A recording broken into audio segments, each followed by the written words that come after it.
आप देख रहे हैं श्री हरि कृपा आश्रम चैनल। संस्थापक स्वामी श्री हरि चैतन्य पुरी जी महाराज।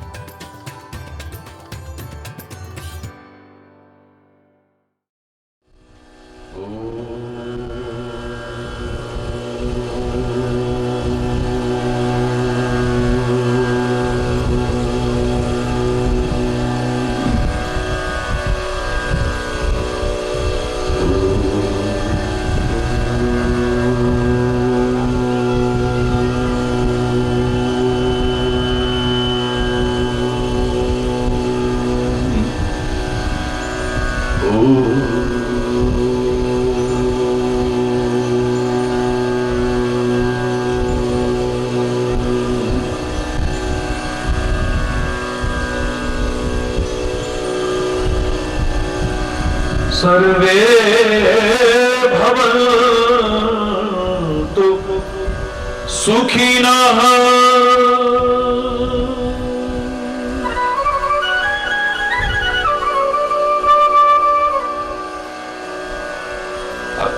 मिले सुर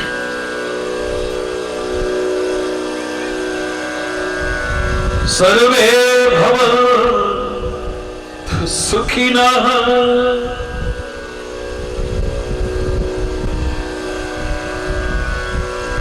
सर्वे सन्तु निरामयाः।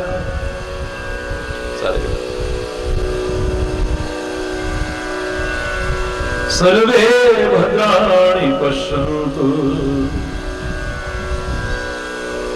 मा कश्चित् दुःखभाग् भवेत्। ॐ शान्ति शान्ति शान्ति।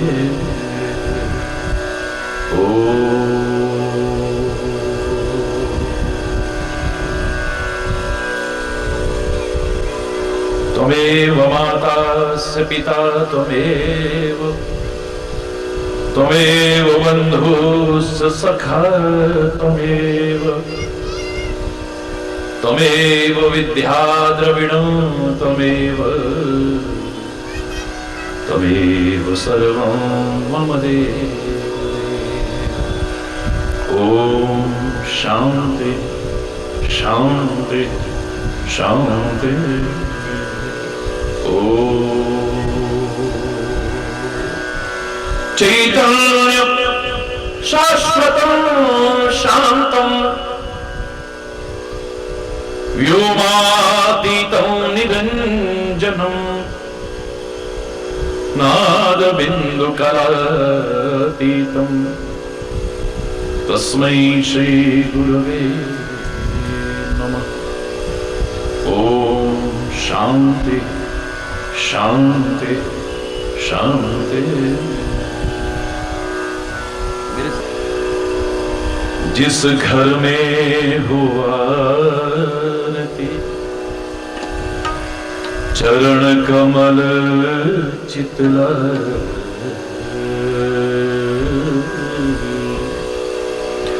तहाँ हरि वासा करे। ज्योत अनंत जगत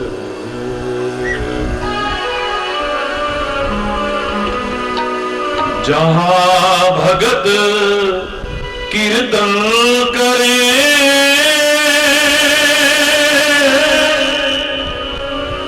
बहे प्रेम दरिया। वहाँ हरि श्रवण करे, सत्यलोक से सब कुछ दीनाया अपने, भेंट करूं क्या नाम।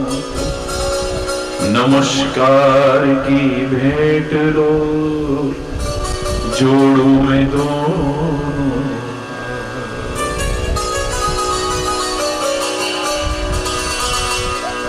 मुकुंद माधव गोविंद बोल, केशव माधव हरि हरि बोल। मुकुंद माधव गोविंद बोल, केशव माधव हरि हरि बोल। राम राम बोल, राम राम बोल।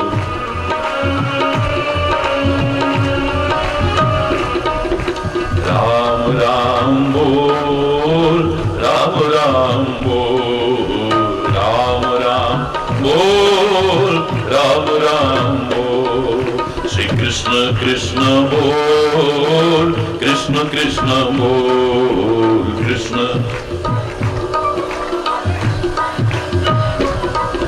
श्री कृष्ण कृष्ण बोल, कृष्ण कृष्ण बोल। कृष्ण कृष्ण बोल, कृष्ण कृष्ण बोल। शिव शिव बोल, शिव शिव बोल। शिव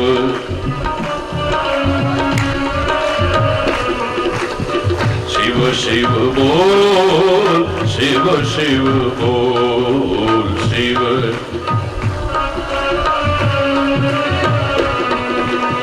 हरि हरि बोल, हरि हरि बोल। हरि हरि बोल, हरि हरि बोल।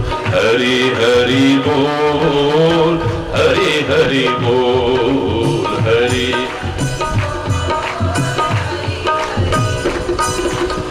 वाहे गुरु बोल, वाहे गुरु बोल।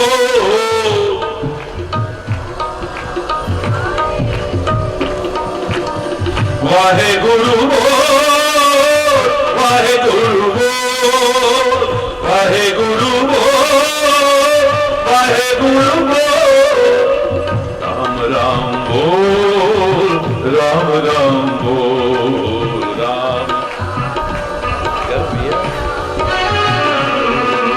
कृष्ण कृष्ण बोल, कृष्ण कृष्ण बोल। कृष्ण हरि बोल। श्री राधा कृष्ण बोल, राधा कृष्ण बोल।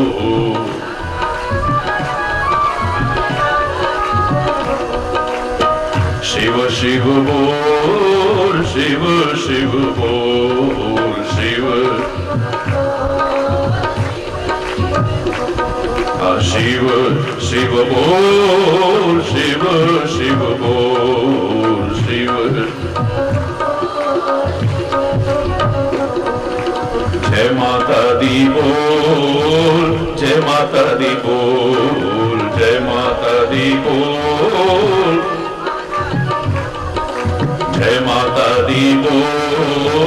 जय माता दी बोल, जय माता दी बोल। वाहे गुरु बोल, वाहे गुरु बोल।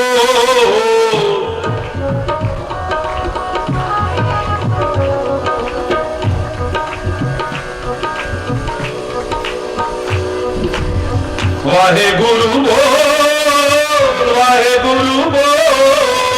वाहे गुरु बोल, वाहे गुरु बोल। मुकुंद माधव गोविंद बोल, केशव माधव हरि हरि बोल। मुकुंद माधव गोविंद बोल, केशव माधव हरि बोल, हरि बोल। हरि बोल, हरि बोल। हरि बोल, हरि बोल। हरि बोल, हरि बोल। हरि बोल, हरि बोल। हरि बोल, हरि बोल।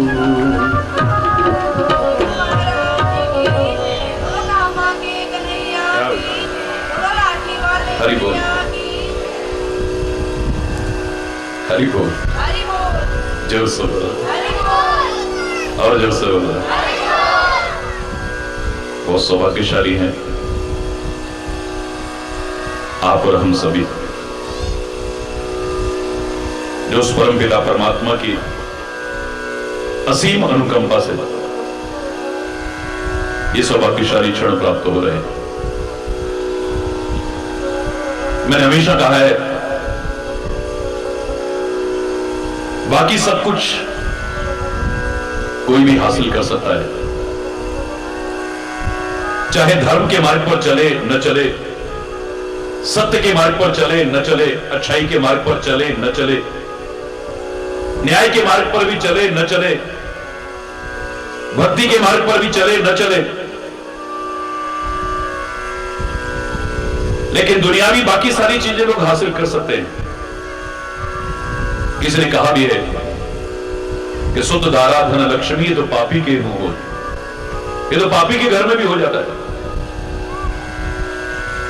लेकिन संत समागम हरि कथा तुलसी दुर्लभ दो, ये बड़ी मुश्किल से मिलते हैं।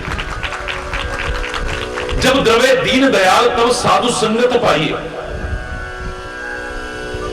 जब परमात्मा बहुत कृपा करते हैं तब सत्संग देते हैं कृपा करके।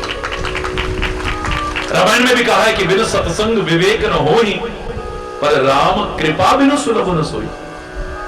परमात्मा की कृपा के बिना ये सौभाग्यशाली क्षण प्राप्त हो ही नहीं सकते। रामायण में सुंदरकांड में आप पढ़ते हैं, हनुमान और विभीषण की जब भेंट हुई, विभीषण कहने लगे परिचय के बाद कि हे पवन पुत्र हनुमान, क्या मेरे पर परमात्मा श्री राम कभी कृपा करेंगे?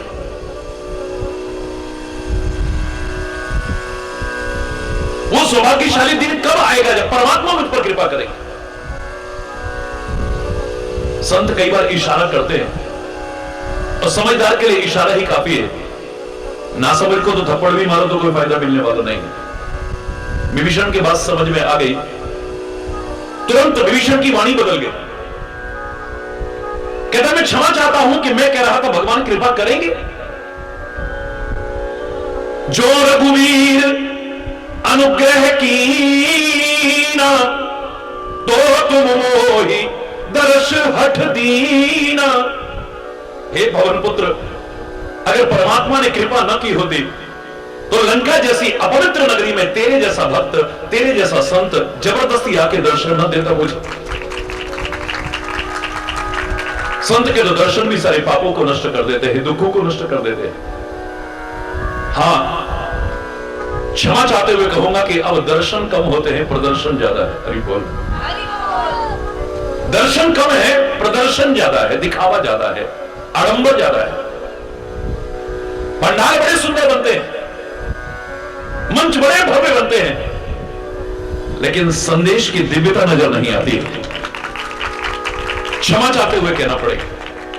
बहुत कथाएं हो रही हैं, बहुत धार्मिक अनुष्ठान हो रहे हैं, लेकिन अफसोस अगर सार निकालने की कोशिश करें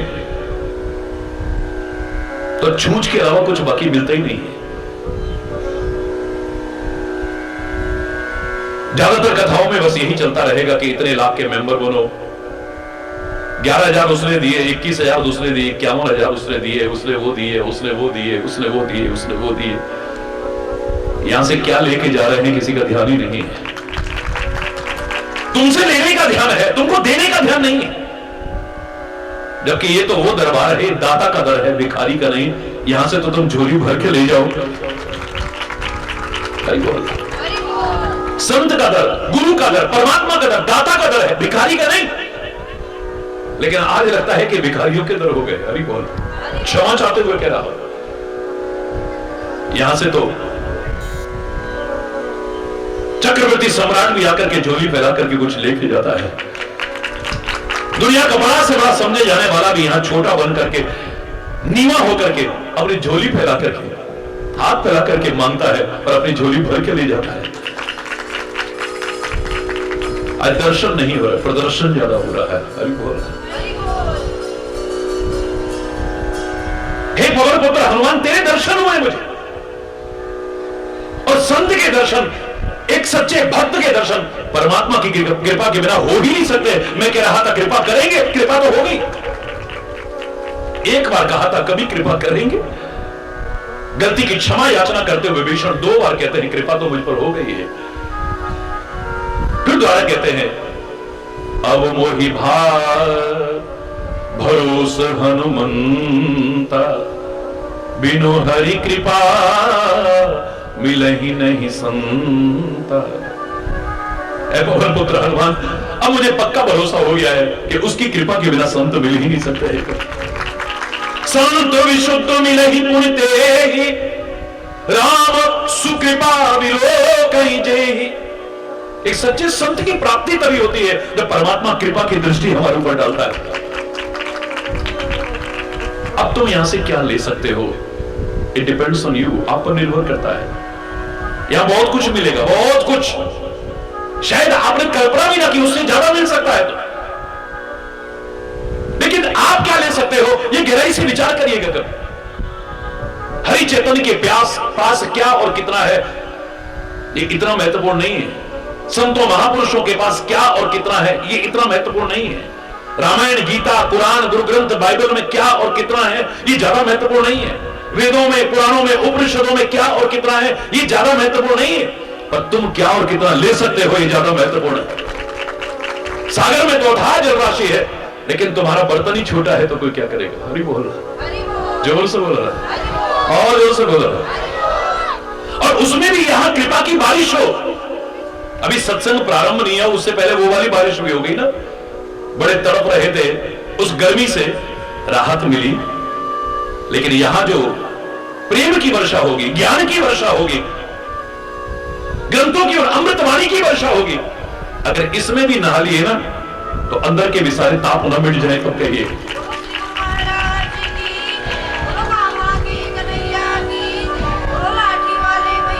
लेकिन बारिश हो, मैंने पिछली बार भी आपसे कहा था, अब हमारे ऊपर हम क्या और कितना लेते हैं। एक जगह पर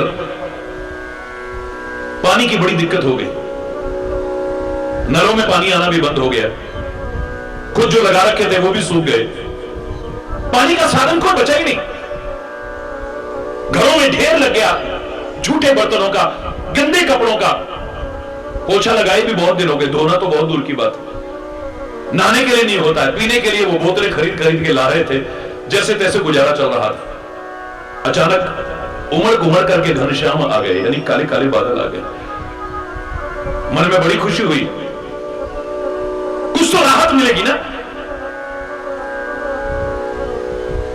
उस घनश्याम ने ये घनश्याम भेजे हैं, अगर ये बरस गए, हम पानी भर लेते हैं, कपड़े धोने के तो काम आएगा, बर्तन मांजने के तो काम आएगा, झाड़ू पोछे के तो काम आएगा ना, बहुत सारे कामों में आएगा। पीने के लिए जैसे तैसे कर लेंगे, कभी जरूरत नहीं पड़ी थी, आज पहली बार आवश्यकता पड़ी। बारिश प्रारंभ होने से पहले दौड़ दौड़ करके सारे के सारे बर्तनों को छत के ऊपर रखा है। बड़े बड़े पतीले, बड़े बड़े भगोने, बड़ी बड़ी बाल्टियां, यहां तक कि छोटे छोटे बर्तन भी सब ऊपर रखा है। बहुत तेज बारिश हुई, मूसलाधार बारिश, 4 घंटे तक तालाब लबालब भर गए, नदियां उमड़ घुमड़ करके चलने लगी, सड़कों के ऊपर पानी चलने लगा। हम बड़े खुश कि पानी तो बहुत हो गया होगा। जब बारिश रुकी, छत के ऊपर गए, बड़ा अफसोस हुआ, एक बूंद भी पानी बर्तनों में नहीं भरा हुआ है। हरि बोल, ये कैसे हो सकता है? 4 घंटे की मूसलाधार बारिश और सारे के सारे बर्तन खाली। हुआ क्या था, जल्दीबाजी में कुछ बर्तन तो उल्टे रख के आ गए। अब उल्टे बर्तन में क्या भरेगा, बोलो ना, जोर से बोलो। बहुत सारे बर्तन ऐसे थे कि उनका ढक्कन हटाना भूल गए, बंद पड़े हुए, क्या आएगा उनमें। और कुछ बर्तन पड़े पड़े जंग लग गए थे, तेज बारिश की बूंदें पड़ी, नीचे छेद हो गए, जो पानी भरा भी तो वो निकल गया, एक बूंद पानी नहीं है। अब यहां भी कितनी भी वर्षा हो, प्यार की वर्षा हो, ज्ञान की वर्षा हो, अमृत वर्षा हो, अगर हमारी मति उल्टी है, हमारे अंदर क्या भरेगा, विचार करना। अगर हमारे बर्तन ढके हुए, हमारे मस्तिष्क के कपाट बंद है, हमारे हृदय के कपाट बंद है, लाख बरसता रहे, लाख बरसता रहे, एक बूंद भी मिलने वाला नहीं है मेरे प्यारे बच्चों। और अगर जंग लग गया है, आपका तला अगर टूट गया है, यानी आपका बेस नहीं है, कोई आधार नहीं है आपके पास, तब एक बूंद पानी टिकने वाला नहीं है। उल्टी हो गई मति, करके अपनी क्षति रोने लगा। साथी सारे जगे तू न जागा, बेला अमृत गया आलसी, सो रहा वन अभागा। साथी सारे जगे तू न जागा, बेला अमृत गया।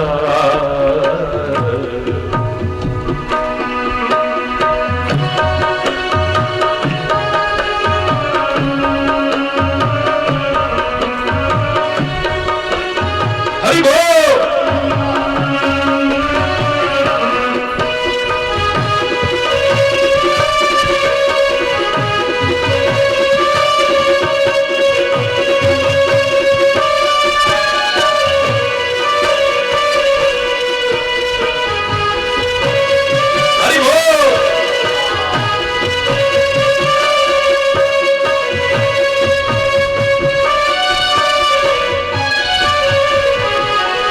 झोलियां भर रहे भाग वाले,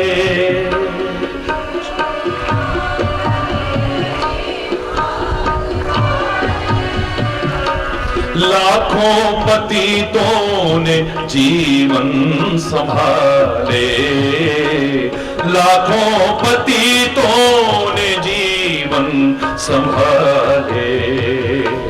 रंग राजा बने भक्ति रस में सने, कष्ट भागा।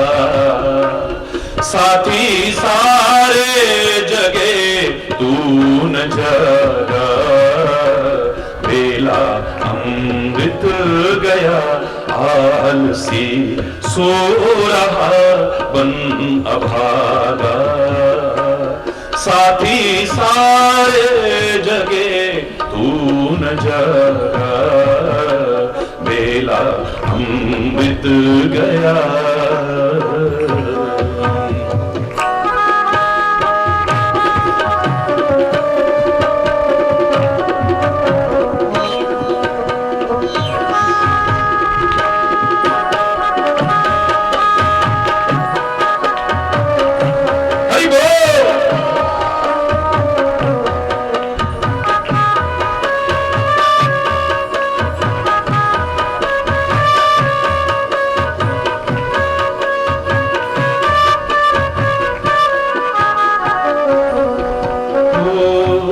उसकी कृपा से नर्तन ये पाया, उसकी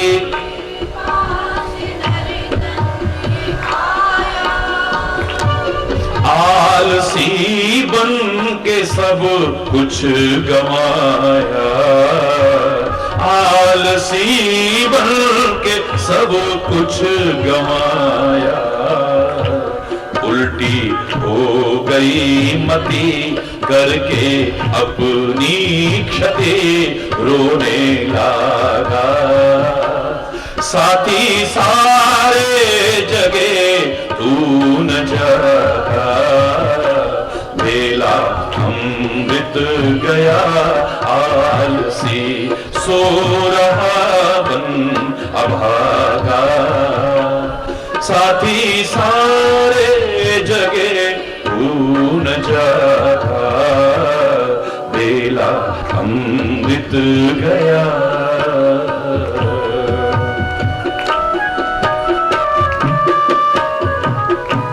हरि बोल।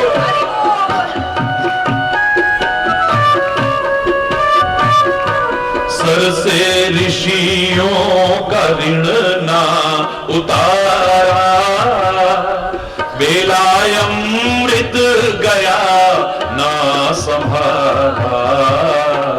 सर से ऋषियों का ऋण ना उतारा, बेला अमृत गया ना संभाला।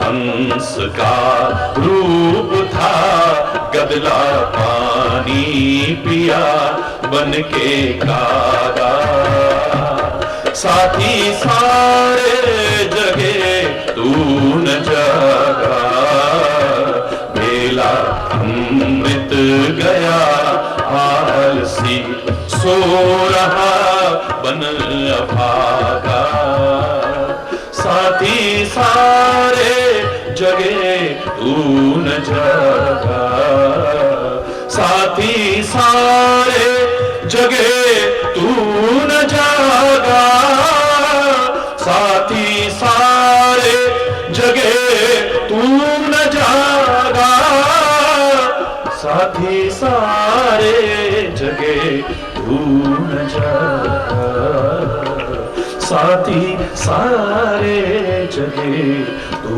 न जागा।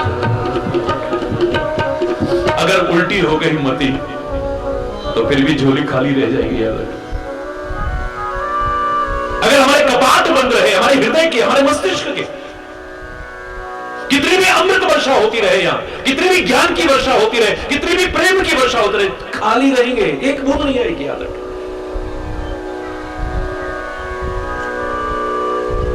और हमने अगर जीवन का आधार न बनाया, परमात्मा के नाम को आधार न बनाया, सत्संग को आधार न बनाया, अपने गुरु को आधार न बनाया, अच्छे कर्मों को आधार न बनाया, लाख बरसता रहे फिर भी एक बूंद मिलने वाली नहीं। फिर तो यही गाते रहेंगे अंतिम समय तक, स्वयं अपनी कमियों का उल्लेख अनजाने में करते रहेंगे हम। सुनते हैं तेरी रहमत दिन रात बरसती है, ऐ मेरे सदगुरु, ऐ मेरे परमात्मा, रात दिन तेरी कृपा की बारिश हो रही है, रहमत बरस रही है तेरी रात दिन। और हम क्या कह रहे हैं? एक बूंद ही मिल जाए मन की कली खिल जाए। बाहर बरस रही हो और तू एक बूंद को तरस रही हो, इसका तात्पर्य कहीं गड़बड़ है ना। बाहर अगर बरस रही है, एक बूंद को निकलना बाहर, बाहर आकर के तो देख, एक बूंद तो क्या पूरा के पूरे नहा जाओगे, सराबोर हो जाओगे। तो हमें पता ही नहीं, अनजाने में हम अपनी गलतियों का उल्लेख कर रहे हैं। मस्ती में गाते तो रहे लेकिन सीखने की कोशिश नहीं की हमने कभी।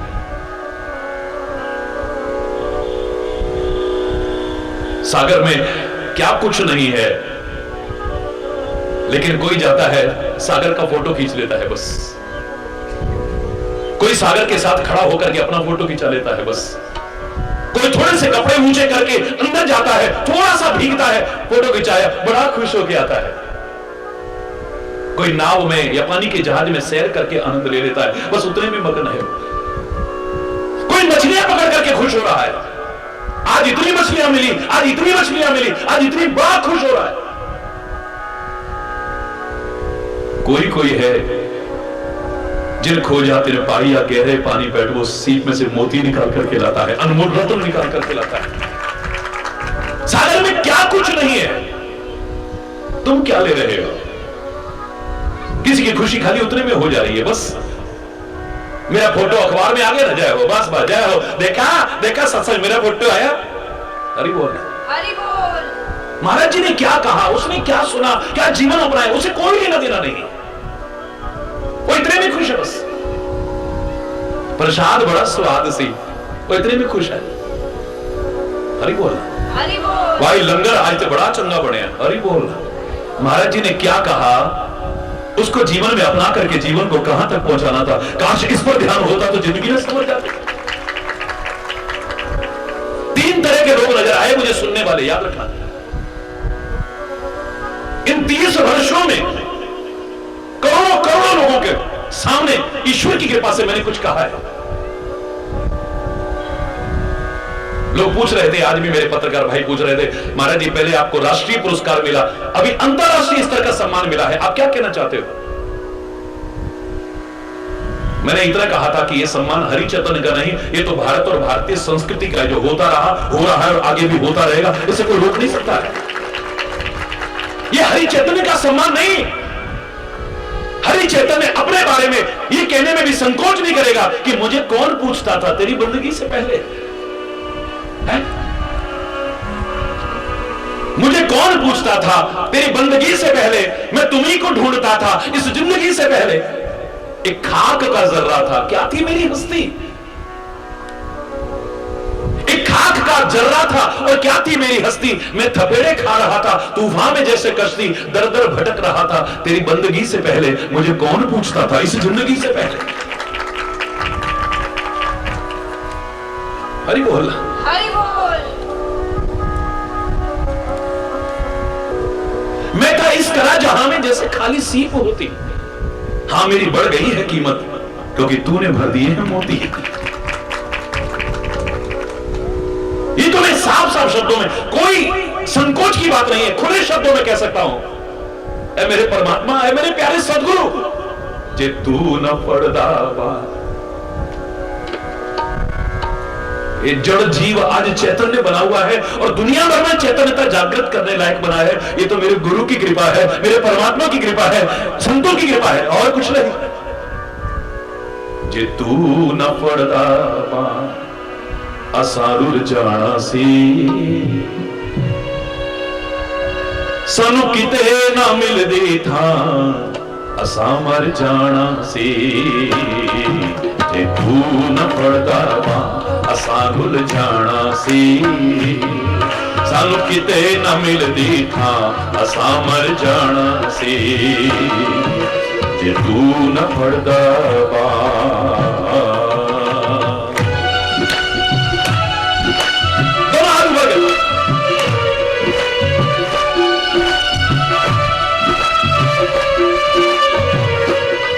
असी पत्तियां वांगू दर दर धक्के खाने से, गल गल विच अखियां दे विच हंजू आने से। असी पत्तियां वांगू दर दर धक्के खाने से, गल गल विच अखियां दे विच हंजू आने से। तुसी फड़दे ना दामन, तुसी फड़दे ना दामन असा रुल जाना सी। सानू किते न मिलदी था असा रुल जाना सी। जे तू न फड़दा बा।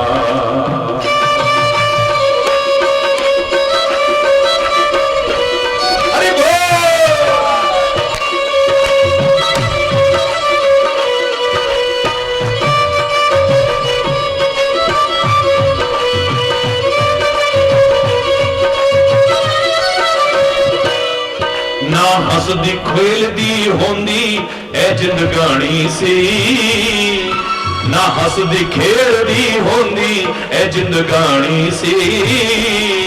इस जीवन दी कुछ होर ही होनी कहानी सी। इस जीवन दी कुछ होर ही होनी कहानी सी। तुसी देंदे ना खुशियां,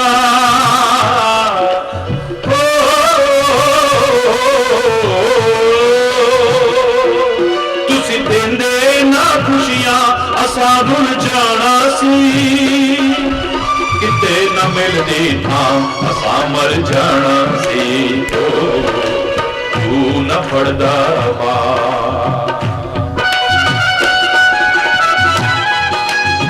हरि बोल।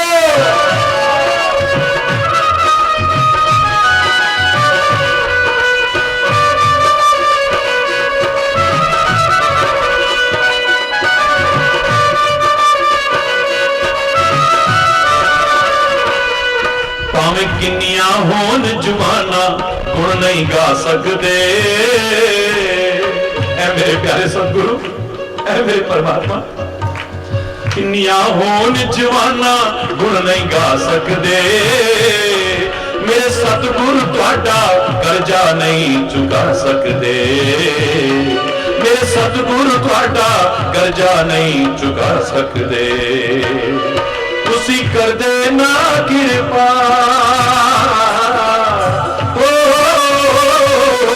तुसी कर दे ना कृपा असा रुल जाना सी। ते न मिलदी असा मर जाना सी।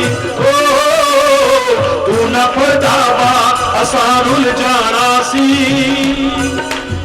ते न मिलदी था असां मर जाना सी जे तू ना पढ़दा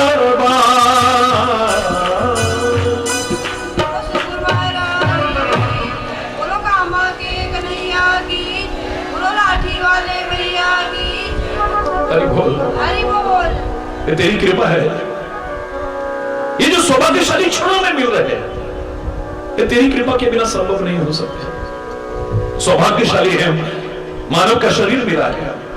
सौभाग्यशाली है हम, भारत जैसी पवित्र धरा पर हमें जन्म मिला है। सौभाग्यशाली है हम, सर्वांग परिपूर्ण शरीर मिला जिसके एक एक अंग की कीमत आंक नहीं सकते। कल भी मैंने आपसे इशारा किया था। सौभाग्यशाली है हम, सत्संग मिल रहा है। ये कोई कथा नहीं है, मैं आलोचना नहीं कर रहा कोई कथाओं की भी। सौभाग्यशाली हैं जो कथा करते हैं, करवाते हैं और सुनते हैं, प्रणाम उन सबको। लेकिन खाली उतरे से काम चलने वाला नहीं है। जब तक जीवन के आचरण में न उतरे सब अधूरा है। सौभाग्यशाली है, सत्संग मिल रहा है, लेकिन जो सुना है उसका एक अंश भी जीवन में अगर अपना लिया तो सौभाग्यशाली नहीं परम सौभाग्यशाली बन जाएंगे।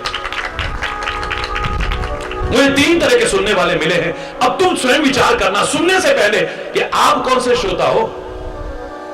बहुत कुछ मिलेगा सुनने को, बहुत कुछ मिलेगा सीखने को, ईश्वर की कृपा से कह रहा हूं। लेकिन विचार करना तुम कैसे सुन रहे हो। इन 30 वर्षों में करोड़ों करोड़ों लोगों ने सुना मुझे। टेलीविजन के विभिन्न चैनल्स के माध्यम से भी सारे विश्व में 200 देशों में करोड़ों करोड़ों लोग सुनते हैं रोज। लेकिन मुझे सुनने वालों में 3 कैटेगरीज नजर आई है।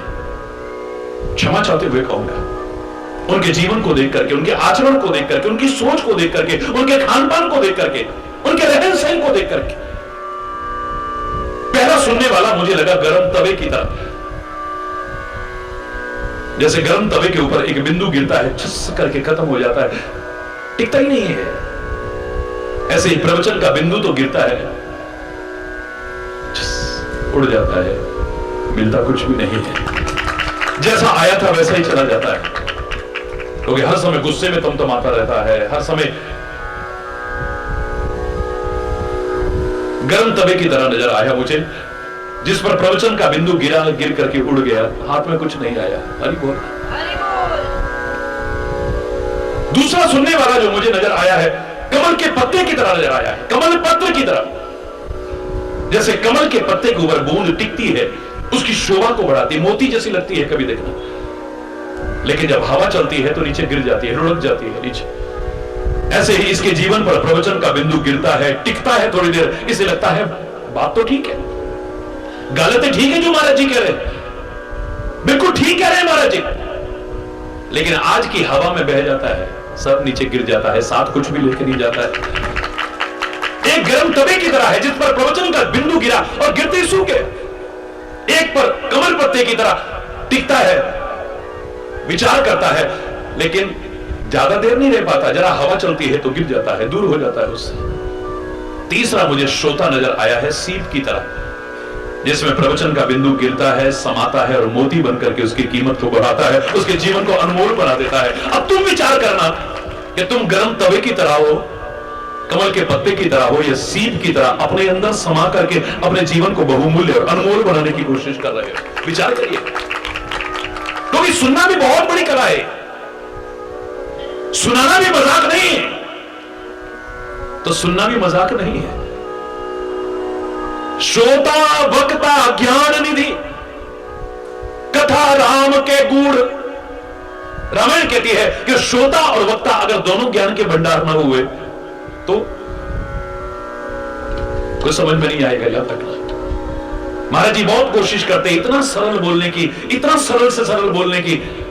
मेरा उद्देश्य पांडित्य प्रदर्शन नहीं रहता, एक छोटा से छोटा बच्चा जो यहां बैठा है उसके भी समझ में आए, और जिसे तुम अशिक्षित कहते हो, जो पढ़ा लिखा नहीं है, उसके भी समझ में आए, वो भी जीवन में अपना करके अपने जीवन को धन्य कर सके, कोशिश ही रहती है। लेकिन फिर भी याद रखना, समझाया किसको जाता है? अगर तुम समझदार नहीं हो तो कितना भी समझाया जाए बेकार चला जाएगा। ना समझ के लिए उपदेश नहीं बना है, ना समझ के लिए ज्ञान नहीं बना है, ना समझ के लिए ये गुरुओं और संतों का, ग्रंथों का संदेश नहीं बना है, याद रखना। ये समझदार के लिए है। इसे आप सरलता से समझ सकते हो। दो लोग लड़ रहे हो और आपसे मैं कहूं कि इनको जाके शांत कराओ, आप किससे कहोगे? ना समझ को। किसको समझाओगे? ना समझ को। समझदार से कहोगे यार तू तो समझदार है, कम से कम तू ही शांत हो जा। समझाया समझदार को जाता है, ना समझ को नहीं समझाया जाता है। अब आप कह सकते हैं कि समझदार को क्या समझाना? समझदार तो समझदार है, उसे क्या समझाना? समझदार तो है पर नासमझी का काम कर रहा है। बस ये नासमझी का काम न करे, समझदार बन करके रहे, अपने जीवन को अच्छा बनाए, होशियार बन करके अपनी जिंदगी को संभाल ले। बस यही तो चाहता है सत्संग। समझदार कौन नहीं जानता है, और मानता तो कोई नहीं है। छोटे से छोटे बच्चे से पूछो बेटा चोरी करनी चाहिए? ये कितने छोटे बच्चे हैं, बोलो बेटा चोरी करनी चाहिए? जोर से बोलो। नहीं करनी चाहिए। झूठ बोलना चाहिए? आपस में लड़ना चाहिए? पढ़ाई करनी चाहिए? हाँ देखो, हरि बोलना, हरि बोल। प्यार से मिलकर रहना चाहिए?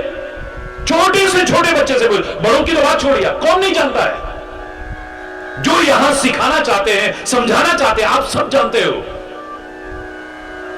जानते हो लेकिन मानते नहीं हो। सब जानते हैं लड़ाई झगड़ा अच्छा नहीं है, फिर भी करते हैं। झूठ बोलना अच्छी बात नहीं है, फिर भी बोलते हैं। चोरी करना अच्छी बात नहीं है, फिर भी करते हैं।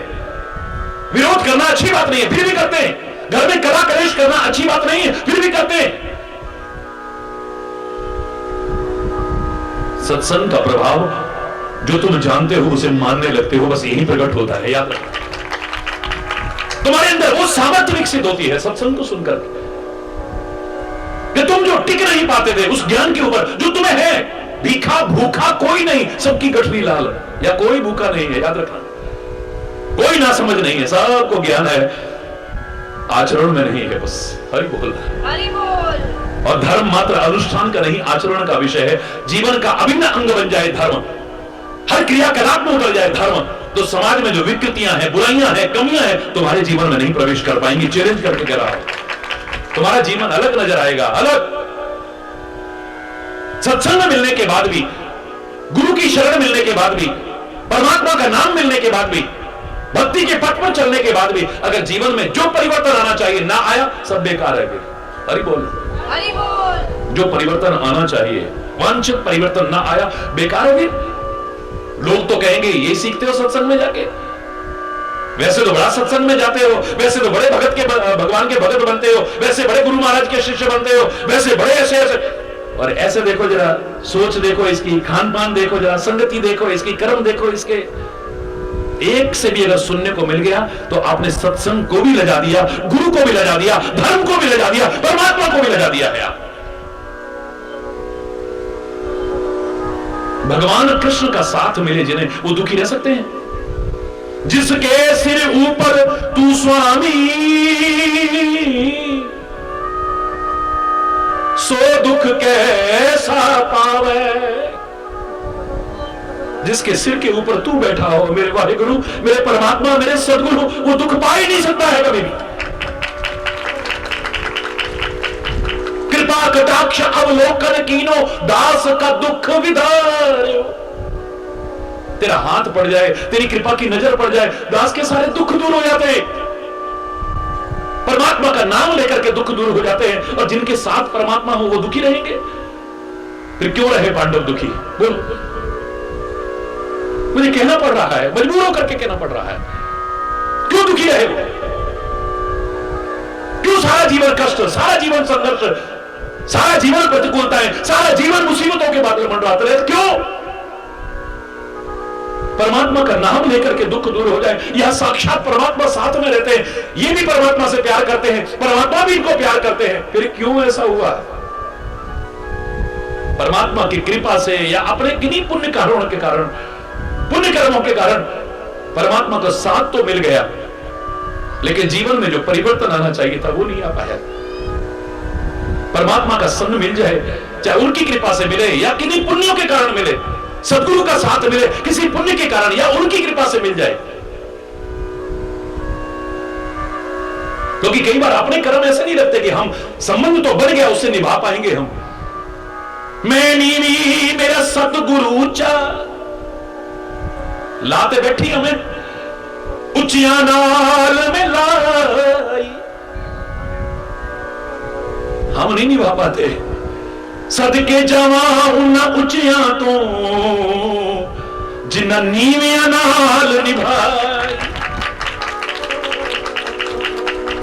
मैं तो तेरे चरणों में बैठने के काबिल भी अपने आप को महसूस नहीं करता। ऐ मेरे सदगुरु, है मेरे परमात्मा, धन्य है तेरी रहमत, तू मेरे को गले लगा रहा है। वाह,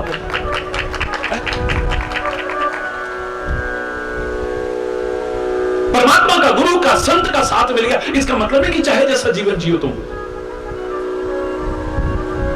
परमात्मा का साथ तो मिला पांडवों को, लेकिन जुआ खेलना नहीं छोड़ा। हरि बोल, हरि बोल। क्या भगवान सिखाते हैं जुआ खेलो?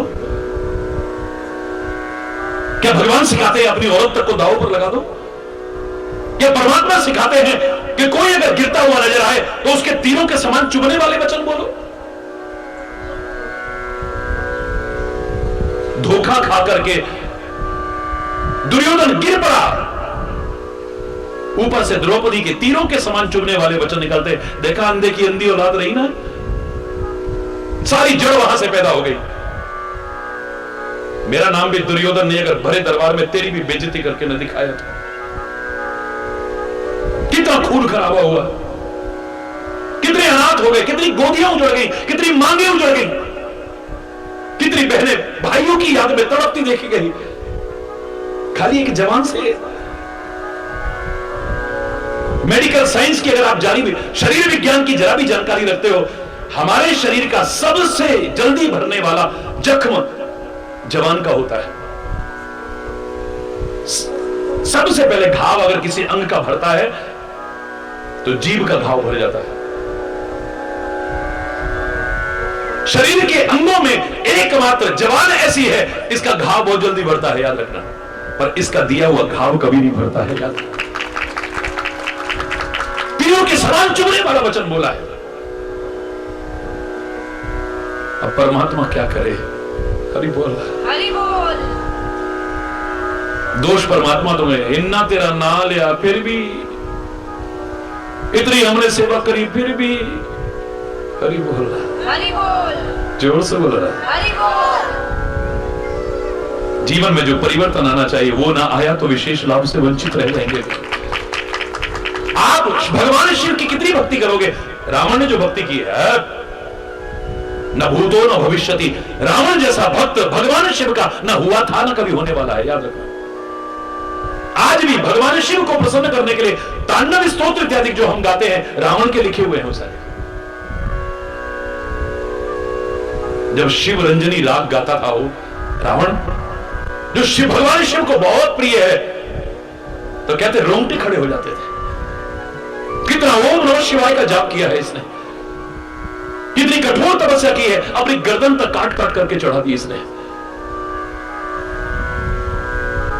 लेकिन जीवन में जो परिवर्तन आना चाहिए था वो तो नहीं आया।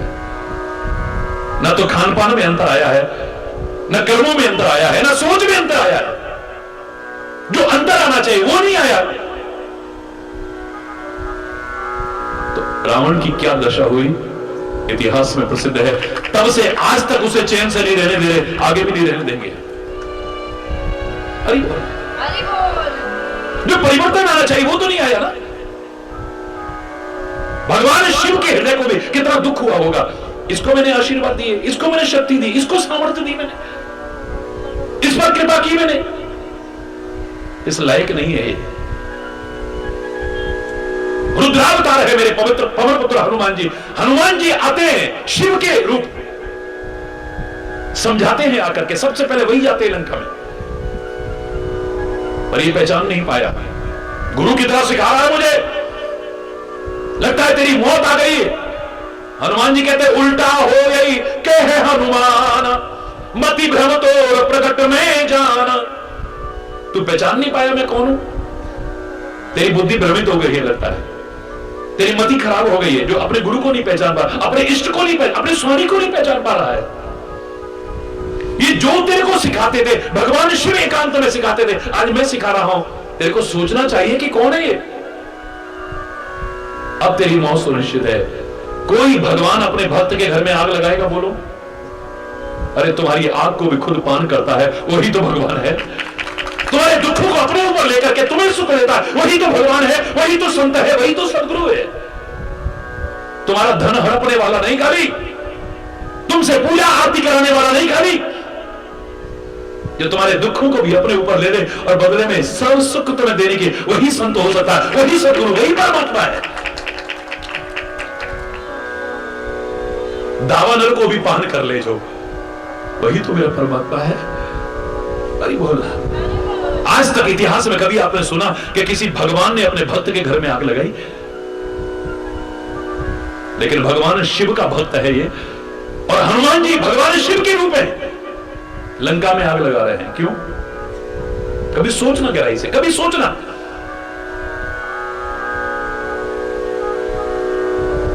भगवान शिव का भक्त है भस्मासुर। कौन होगा आज ऐसा भक्त? इतना अपार तप किया है, कितना ओम नमः शिवाय, आप 1000 जन्म लेकर के इतना जाप नहीं कर सकते कभी। स्वयं साक्षात परमात्मा शिव सामने प्रकट होते हैं, आशीर्वाद देते हैं, मुंह मांगा वरदान देते हैं, मांग लो क्या मांगना चाहते हो। जिसके सिर पर हाथ रखो वो जल के खाक हो जाए, वो भोला भंडारी कह सकता है।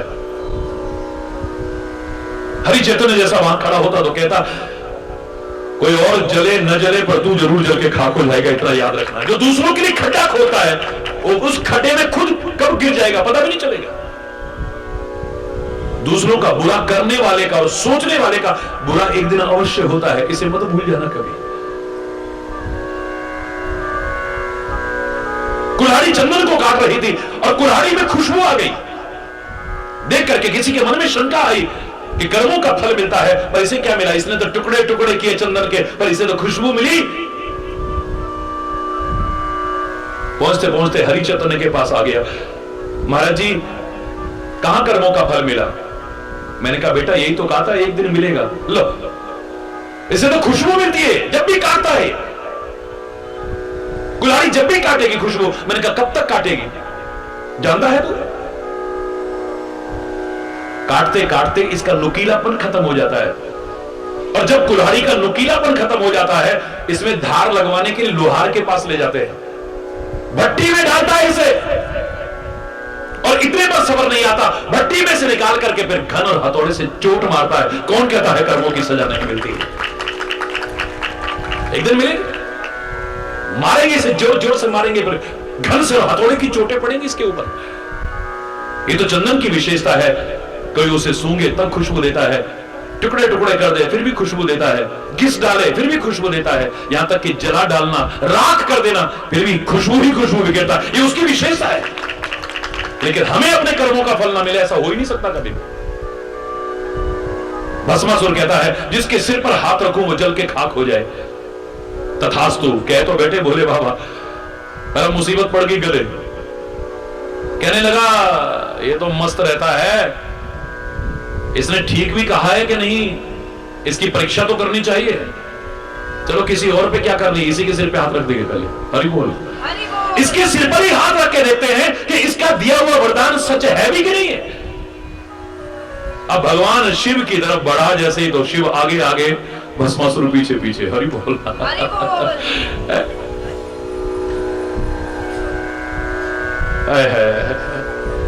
जिसने सब कुछ दिया ये उसी की जड़ें काटने में लगता है। जीव की इतनी दशा दी, उसी को मिटाने की कोशिश करता है। चरणों ने धूल को ऊंचा उठाया, धूल को ऊंचा उठाया, अपनी ठोकर प्रहार करके ऊंचा उठाया, लेकिन सबसे पहले जिसने उठाया उसी की खोपड़ी में आके गिरती है। हरि बोल। हरि बोल।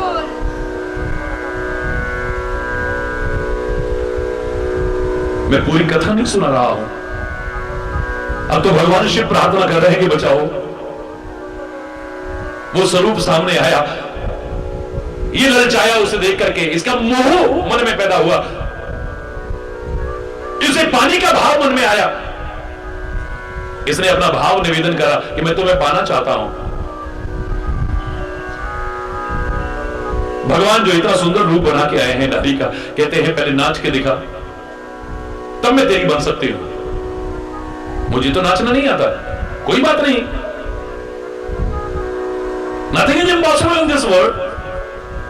Impossible itself says that I am possible. कठिन हो सकता है, असंभव कुछ नहीं है दुनिया में. कोशिश कर, मैं सिखाती हूं. भगवान सिखा रहे हो. ऐसे करो, ऐसे करो, ऐसे करो, ऐसे करो, ऐसे करो, ऐसे घूम जाओ. अब ऐसे करो. जैसे ही ऐसे किया जल करके खाक हो गया. हरि बोल रहा है. याद रखना, ओला अगर फसल को बर्बाद करता है तो बचता वो भी नहीं, वो भी बर्बाद हो जाता है. बचेगा वो भी नहीं जो किसी को नष्ट करने की कोशिश करेगा. आप लोग आपस में जब लड़ते हो, बहस करते हो, इस सच्चाई को जानते हुए खुद बोल जाते हो, मैं चाहे बर्बाद हो जाऊं पर तेरे को नहीं छोड़ूंगा. हरि बोलना. हरि बोल. इसका तात्पर्य तू जानता है कि अगर मैं इसे बर्बाद करूंगा तो बर्बाद खुद भी हो जाऊंगा. कितना भगवान का भक्त है, लेकिन सोच तो नहीं बदली. जिसके सिर पर हाथ रखूं मचल के खाक हो जाए.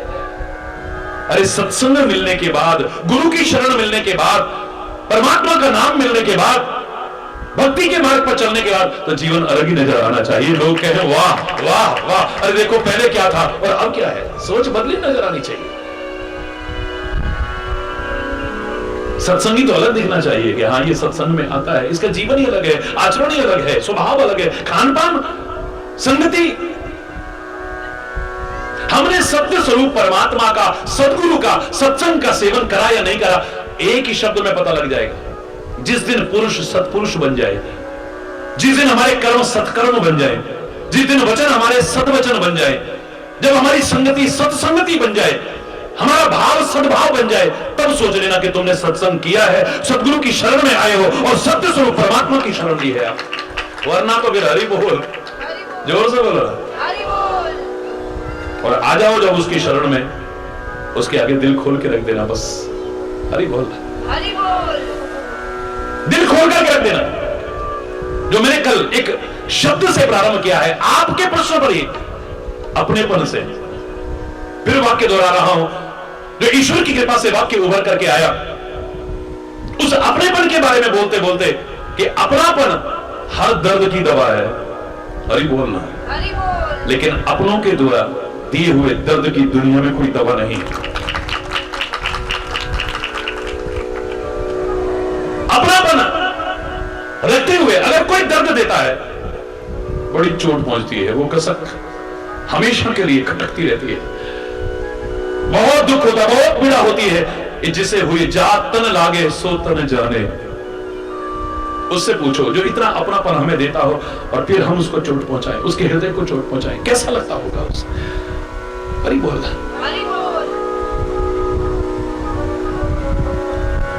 पर अपना है कौन जो सार निकल करके गलाया कि उसके नाते से सब अपने हैं. वरना इस दुनिया में कौन अपना है. शरीर अपना नहीं है तो दुनिया क्या अपनी होगी. अपना तो कभी साथ नहीं छोड़ता ना. पर यहां तो सब संग सखा सब कोई ना, एक टेक रघुनाथ, बस सब छोड़ छोड़ के चल देते हैं. कौन अपना है या कौन पराया है. लोग तो यहां तक कहने में संकोच नहीं करते हैं. तुम तो गैरों की बात करते हो, हमने अपनों को भी आजमाया है. मैं नहीं कह रहा, लोगों के शब्द हैं. तुम तो गैरों की बात करते हो, हमने अपनों को भी आजमाया है. तुम तो कांटों से बच करके चला करते हो, हमने फूलों से जख्म उठाया है. अपने बनकर के जब हरि बोल. इसलिए मैं कह रहा हूं, इनके सामने कभी अपना दिल मत खोलना. अंदर सुख है चाहे दुख है, चाहे किसी के आगे नहीं. हम अपना सुख भी इनके सामने बड़े खुश होकर बोलेंगे, इनको ईर्ष्या हो जाएगी, जलन हो जाएगी, ये टांग खींचने की कोशिश करेंगे और हमारी खुशी में बाधक बनने की कोशिश करेंगे. कितने हैं मंथरा जैसे और कितने कैकई जैसे बन जाते हैं जिन्हें अयोध्या की खुशियां अच्छी नहीं लगती है. सुन राज तिलक की खबरों को, अरमान सभी के दिल में थे, उम्मीदें भरी उन नजरों से सावन सा बरसता देखा है. खुशियां गम में बदल गई हैं एक क्षण में। क्यों? क्योंकि कुछ ऐसे हैं